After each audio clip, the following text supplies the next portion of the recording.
and see if I can't reel it in. Might be something small, might be pinfish trying to get a hold of. If it is, we got a trick for them too.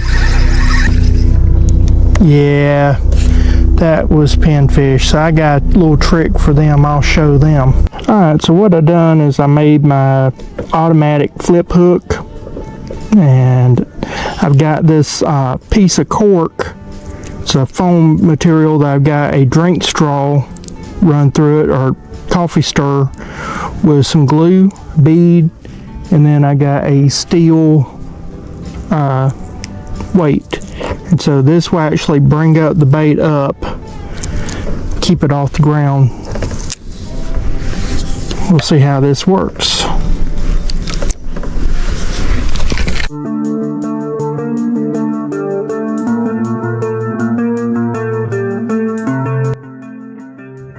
Welcome back to the channel. I'm your host, Ken Johnson. So today we're going to be talking about something kind of unusual.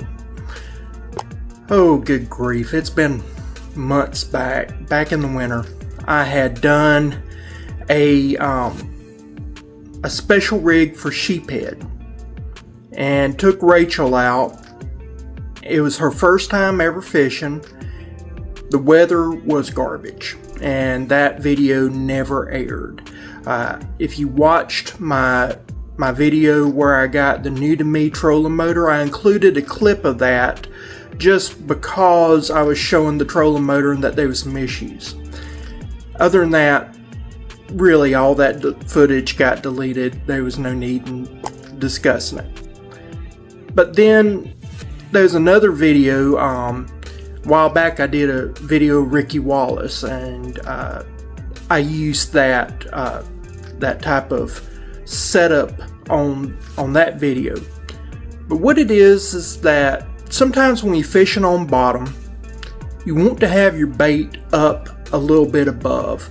And so I developed nothing more than a sliding cork for your bait. That's all it is. It's nothing that extravagant. It's a very simple device, but I'm going to show you how I was rigging it for the sheephead video, and then we'll talk about it later. We're going to be using coffee stirrers, some foam that I got out of a crate, this is just a really hard foam, but just a good foam is all you need. I'm going to use some beads. I wish I had clear beads. I didn't have clear beads. Thought I had some, but I couldn't find them. Need some hooks. I'm using 3/0 circle hooks. You can use whatever hooks you like to use. A lot of people use octopus hooks. Those are a great hook. Number 2 octopus hooks work just fine, but there are some monsters down there, and I like to have a little bit more meat. We're going to be using some of these. This is a Equate brand elastic.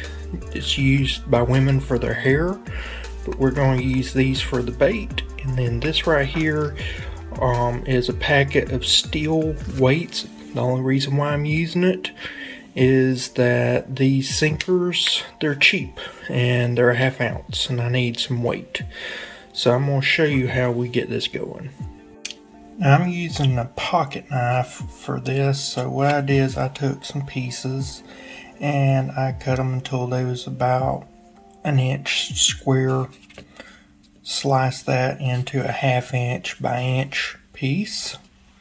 Cut that in half, roughly. And then I took that half and cut it into 4ths.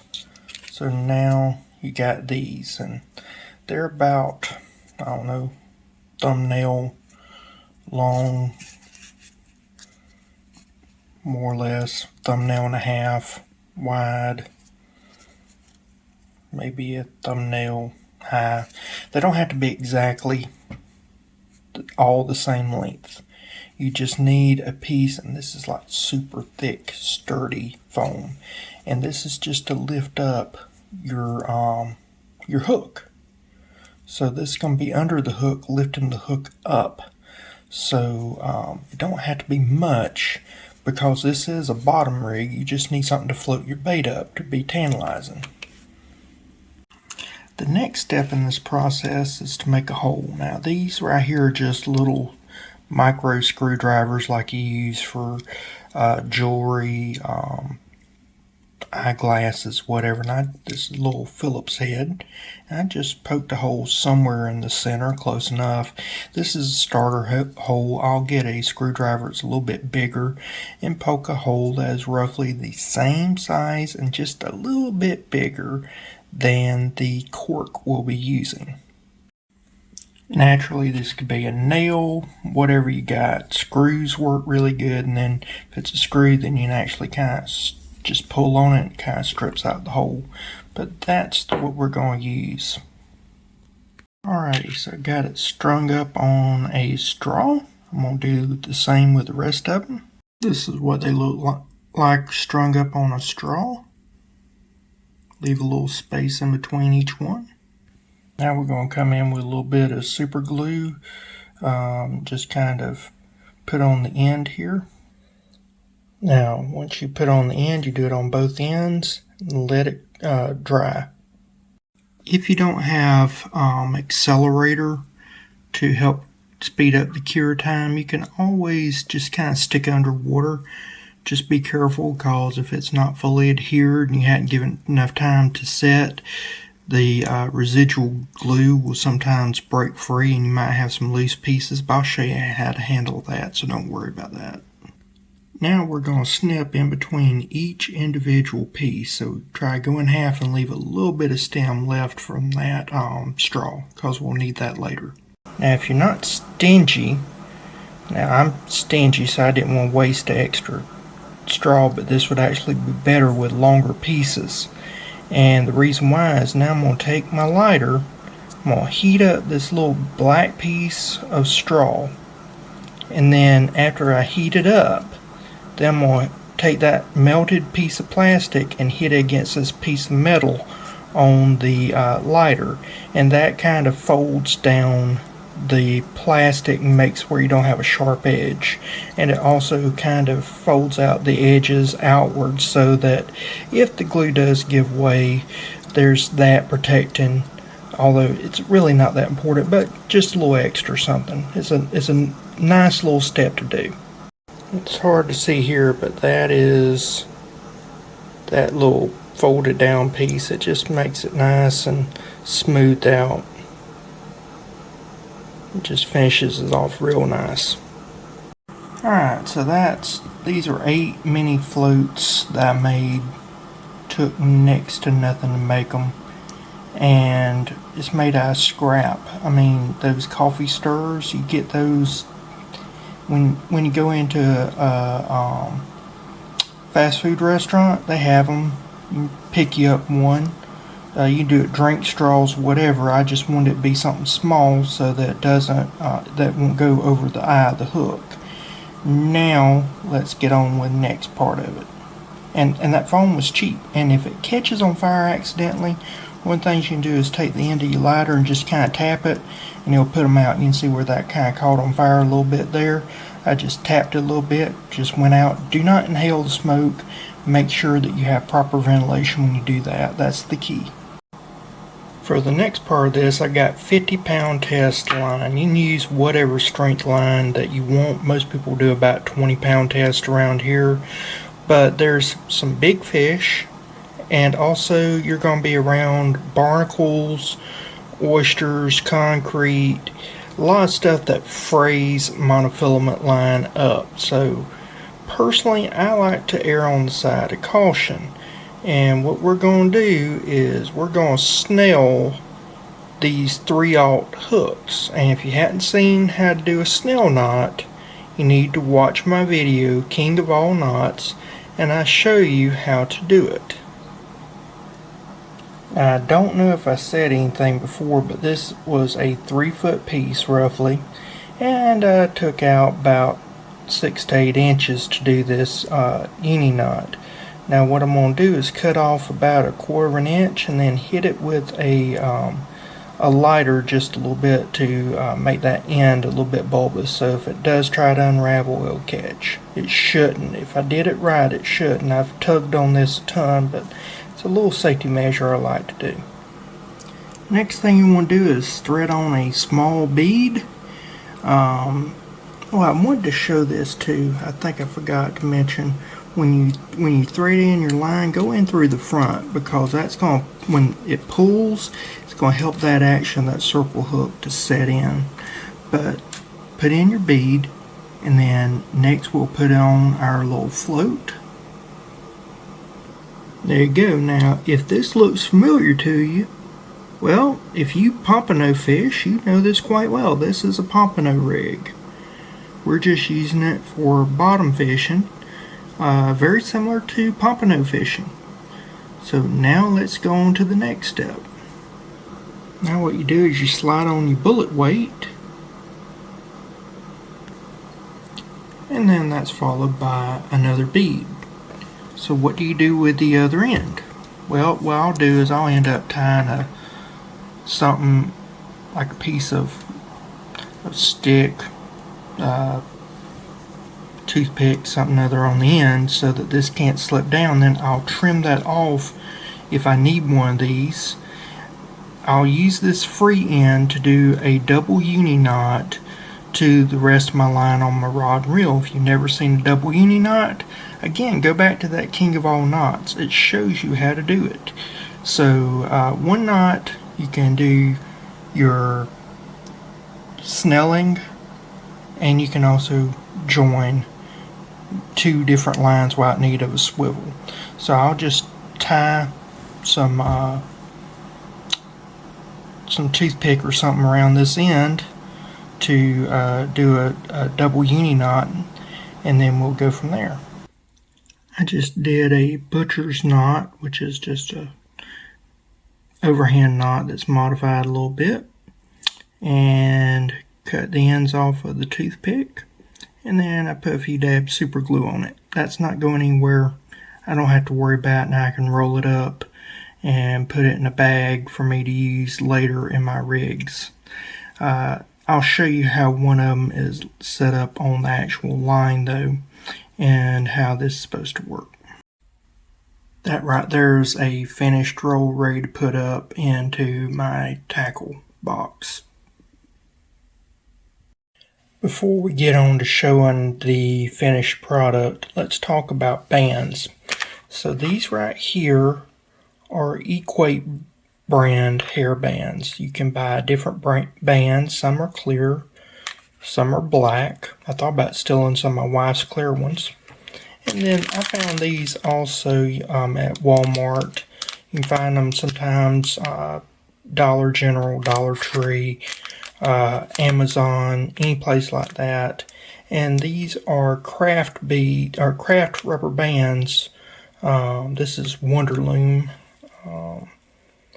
from the Beatery Craft products, and it's latex-free rubber bands that you use for craft products or craft stuff for children. You can use any of these. These are a little bit bigger than these, so depending upon the bait you're using, you might want to use it. And speaking of bait, let's talk about how these work. Alright, for display purposes only, I'm using the little craft rubber bands because I can get bright pink that shows up well on camera. I think the hair bands do a little bit better job, but this is for live bait. So let's say you had live shrimp, or in this case we'll have live fiddler crabs. Alright, you can put this around the fiddler crab and then around the hook, and it's affixed so that it can't move. You can wrap it 1 or 2 times, however many times you need, and then it's affixed to that hook without having that hook jab through them. And so this keeps your live bait alive longer. I'd only use it for stuff like crabs and shrimp. You really can't do it with fish, and there's not many other animals. It doesn't work well with crickets. But anything that has a hard shell that can stand a little bit of resistance from a rubber band, and that you don't want them dying from being actually impaled by a hook, this is a nice little trick. And so what I do is I'll take this and put this around my hook, and then I'll put my crab on, or whatever. In this case it's crab. So when I do my bag, what I do, I'll take this and I'll throw in some of the craft ones, because sometimes you get little bitty baby crabs. You know, the fiddler crabs are small to begin with, but sometimes you get real small ones. In those cases, those craft ones are better. And then I'll put some other, the hair bands, because you get like a big bull fiddler crab, you definitely want to wrap that, you know, at least twice around if possible to hold that in place, because that's pretty good bait. And so I'll just put all my my rigs into the bag, toss in some rubber bands, and we're good to go fishing. Don't be stingy with your rubber bands. Sheephead have teeth very much like humans. They make a living off of eating barnacles and crustaceans and things of that nature. And also you're going to be in an environment that's got a lot of sharp, jagged stuff. These rubber bands are going to pop. Alright? So have a bunch of them on hand. Alright? So this is actually bare minimum I would go fishing with 4 rigs as backup. And then I would take even more for just regular usage. But if I was just going to put them in a backup thing, this is the minimum. And I've got about 20 or 30 in my hand. Then I still would have black ones as well, about the same number. Because they will pop, they will come off, and you need backup. And you got to think about it. I got 250 of them for like $2. That ain't bad. And that's my backup kit. Let's take a look at it on this rig here. Alright, here's the double uni knot. If anything fails, it will be the heavyweight line. So if you wish to do a swivel here and tie onto a swivel, feel free. I like to not use swivels if I can. This is the weight, the bead, everything else. After this goes up here, now you could do a swivel, or if you wanted to, you could actually put this part, the bead and the sinker, on the opposite side of the swivel or not, and have a bobber stop so that you can go a little higher up. Or you could just do a bobber stop on a single strand of monofilament.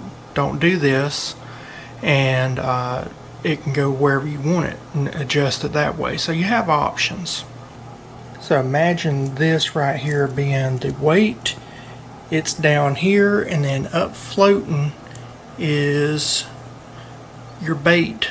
It's just floating around at eye level for these fish. The fish are going to be about 1.5 feet, 2 foot, sometimes 3 foot off the bottom of the seabed. So therefore you would be up, 2 foot, whatever, and there's that little crab or shrimp or whatever just dancing around up there right at eye level for them to grab. Now I'm using a circle hook. They do have very tough mouths, so it may not work all the time for you. If you find that you need to have something besides a circle hook, you can go to a bait holder hook and jerk them if you wish to do that. But a lot of people they misuse circle hooks because they jerk. These are not meant to jerk. What you do is slowly reel it in, and the hook just kind of wraps around and hooks itself into the mouth, usually corner of the mouth. But it'll just hook right in, and then as you reel, as the fish moves away, it'll hook itself. So don't jerk, because if you jerk, a lot of times what happens is you'll jerk it right out of the mouth and it'll never hook. So If you want it to hook and you think you got one, just slowly reel in, and that little bit of extra movement will cause it to hook itself. So just a little trick there. Well guys, we are out at an undisclosed location fishing for sheephead. I didn't film an intro, and I didn't film us going out to the first spot because first spot was so bad that it was just too dangerous. The waves were too high and my boat motor's messing up. I don't know what's wrong with the boat motor. So we're at this location. It's a sheltered location. I got Rachel with us. If you've watched my Cooking with Ken channel, Rachel did a review of canned tamales. I apologize for that. I'm apologizing to Rachel. Nobody deserves that, but anyway. So Rachel wanted to go fishing. How many times have you been fishing, Rachel? None. None? This is my first time. First time, alright. So I'm gonna try to get her on some sheephead, maybe. You never know. I've caught stingrays in this area. I've caught all sorts of good things, so you never know what you're gonna catch here. And so we'll be back when we got something interesting. Alright, so these right here are fiddler crabs. I just got some sand and brackish water in here, and got me a little female right here, and we're going to place it over this crab.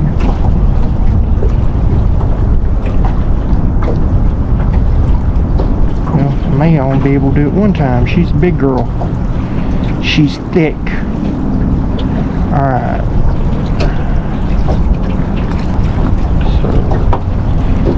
Wrapped up. She's unharmed, which is the way I like them. Now,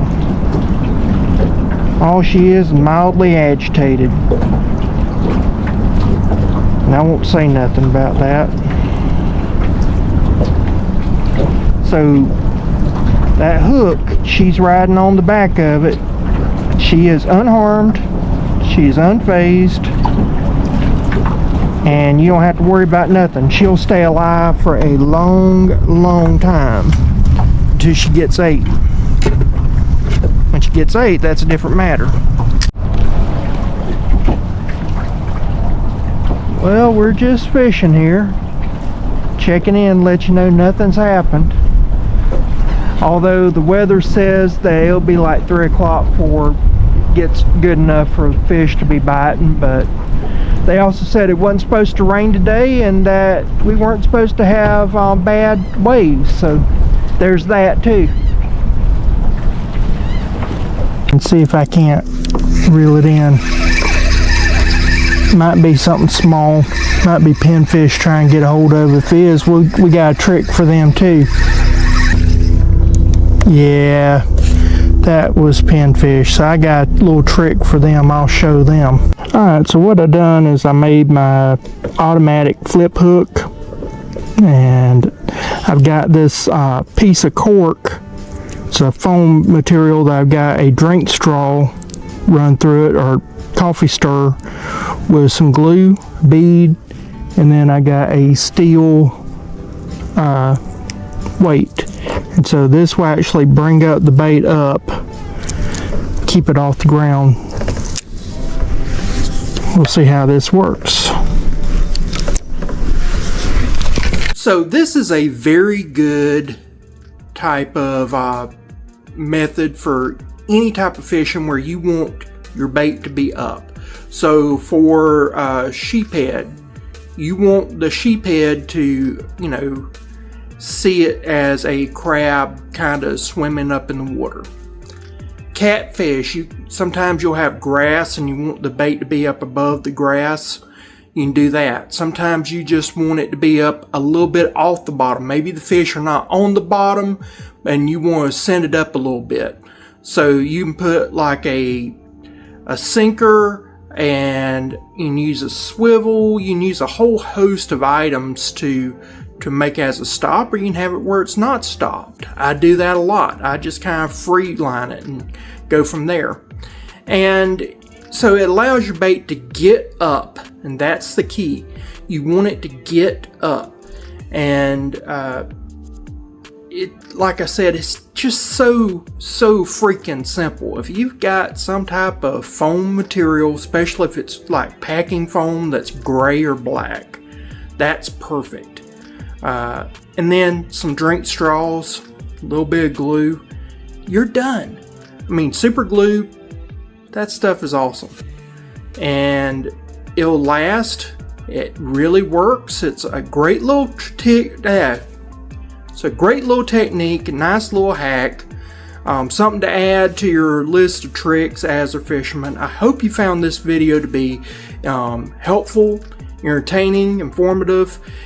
Please like, share, comment, subscribe. All that really does help out. And I'll see you again next time. Bye.